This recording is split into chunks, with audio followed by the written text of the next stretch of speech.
Welcome back everybody, Matt the Matt here. So today we are going to do another fan casting for the Batman sequel. They still haven't announced the sequel yet. I don't know what they're waiting for. It's been over almost a month and a half since this movie's come out. Making a lot of money, almost at $800 million at the box office. So, I think there's a good chance that we're going to see Mr. Freeze show up in a Batman sequel. I think the ending of the Batman with, getting probably close to winter time, there's a good chance for a more realistic, like I said before, if it gets to the winter time, you got snow, ice, just have the Gotham become a wintry wonderland, if you will, Mother Nature. And then bring in Mr. Freeze, have the whole backstory of his wife being sick, trying to get her a cure. Now in the animated Batman show, Mr. Freeze had like a foreign accent. I don't know if they'll go with that in the actual film. Someone with a more foreign descent. I think that would be a good idea. I think that would be something different. So let's get into it. Number one, Stanley Tucci. Stanley Tucci, and I'm not just picking him because he has a bald head. I think Stanley Tucci is a very underrated actor. He has shown in a lot of movies. He has so much range. You go back to like The Devil Wears Prada, where he's kind of like the gay, costume designer. His chemistry with Anne Hathaway was really good. Then you go into like Captain America, the First Avenger, where he's the doctor that, helped out Steve Rogers at the beginning. And that guy has some heart to him, looking out for the little guy. Then you look at a movie like The Lovely Bones, where he's the villain. He's like a serial killer, creepy pedophile. You see that dark tone to him that he can bring. So even like a Mr. Freeze, you want to sympathize with him a little bit, but you still want to show that evil side to him, if you will.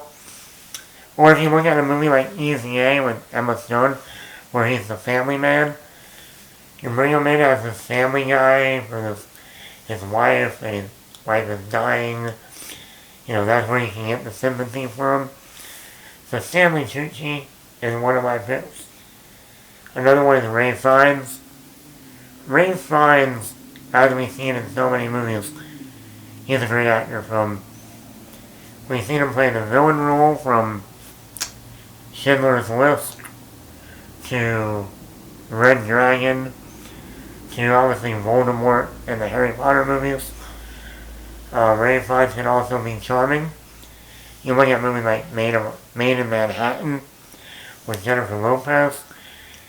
He has the English Patient. He's an actor that has so much range. He's older, he's British.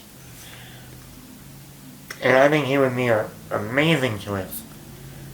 Someone who can be sympathetic, but also be able to show that evil side without going too far, just subtly.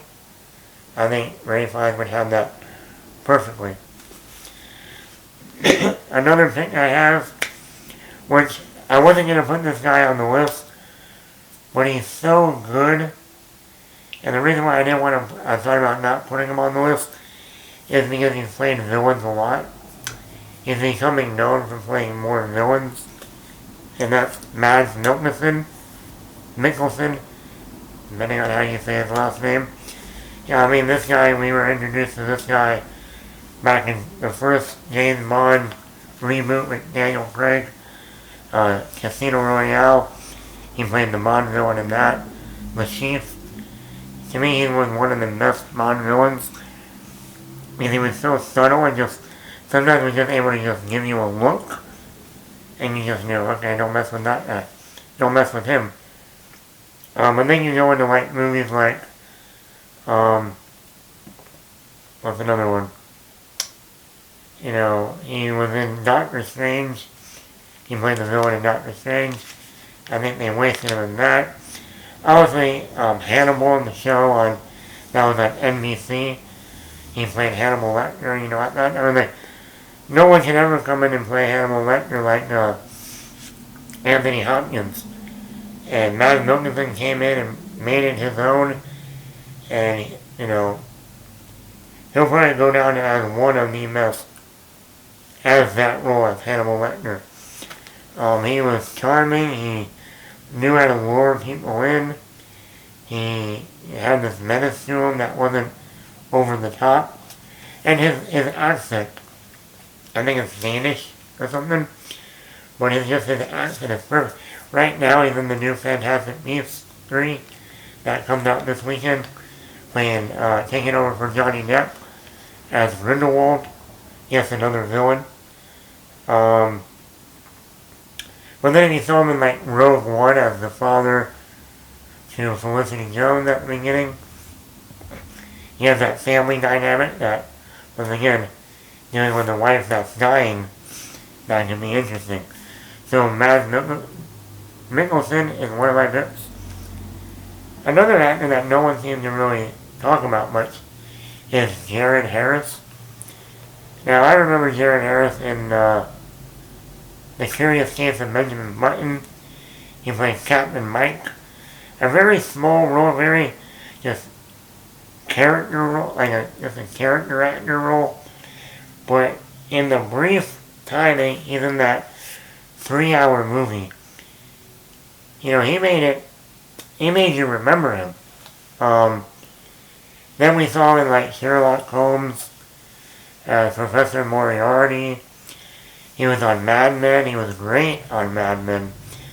Only a few years ago I finally watched Mad Men, and I really liked his character on Mad Men.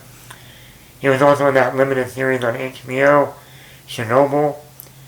You know, with the Chernobyl, the nuclear, whatever it is, that devastated an entire town. He was amazing in that. He's one of those actors that you wouldn't think of at first, but then you would go, you know what? Yeah. I want to see Jared Harris as Mr. Freeze. And he's very subtle, he's very soft-spoken, but he has that accent, that Irish accent. And also, Jared Harris is the son of Richard Harris, who played Dumbledore in the first 2 Harry Potter movies. He was also in Gladiator as Marcus Aurelius. So the Harris bloodline, very good talent. And my final pick, but this is going to be another choice that people go, huh? Yeah. And then they're going to go, yeah, I can see it. Bill Nye. No, not Bill Nye the science guy.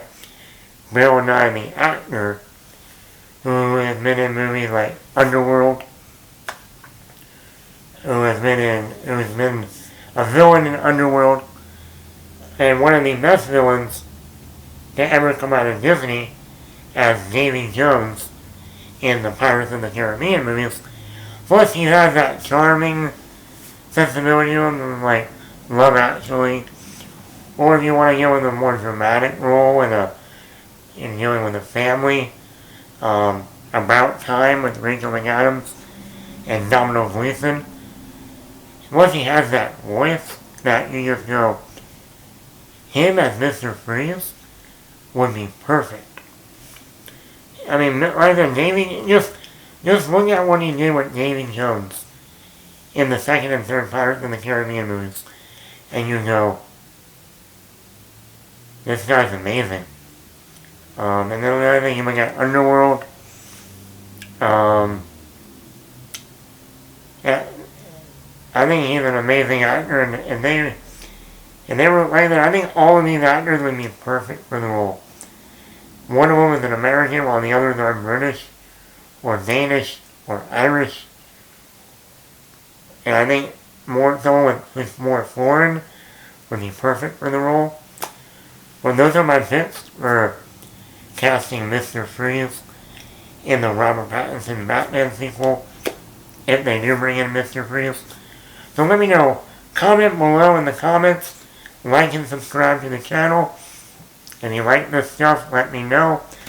I can do more castings or fan castings. But yeah, thank you for watching.